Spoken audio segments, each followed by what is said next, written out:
Samantala, may aasahan pa rin bang Christmas bonus ang mga empleyado sa kabila ng krisis pinansyal ngayon sa buong mundo? Pero babala po ng mga eksperto, hindi dapat buwaldasin o gastusin lahat ang makukuhang bonus ngayong Pasko. Nagpapasol, Zen Hernandez.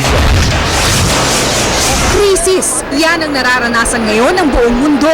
Hanggang dito sa Asia, humihina ang export at namimiligro ang mga trabaho. Pero dahil ngayon palang nararamdaman ang epekto nito sa Pilipinas, kampante ang mga negosyante na makapagbibigay pa sila ng Christmas bonus ngayong taon. Hindi ko ginagalaw yung 13th month pay ko kasi nilalaan ko yun for the savings. Parang gift ko na rin para sa sarili ko. Yun na yung pang-start ko for the next year. Ayon sa mga financial expert, kung may magandang naidulot ang krisis, ito ay ang natutong magtipid ang mga tao. Pero di umano sapat na magtipid lang o itabi ang pera sa bahay. Pag konting paling mo lang, makukuha mo yung pera mo, magagastos mo agad yan.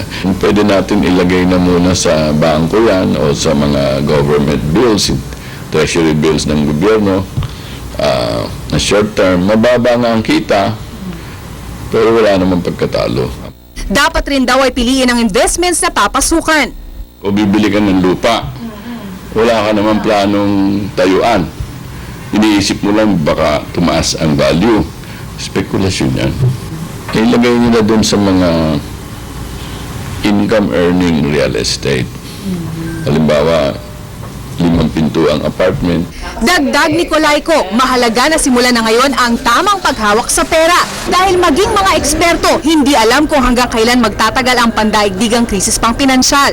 Aminado ang mga negosyante, kung lumala pa ang krisis, posibleng wala nang aasahang Christmas bonus sa susunod na taon. Zen Hernandez, Patrol ng Pilipino.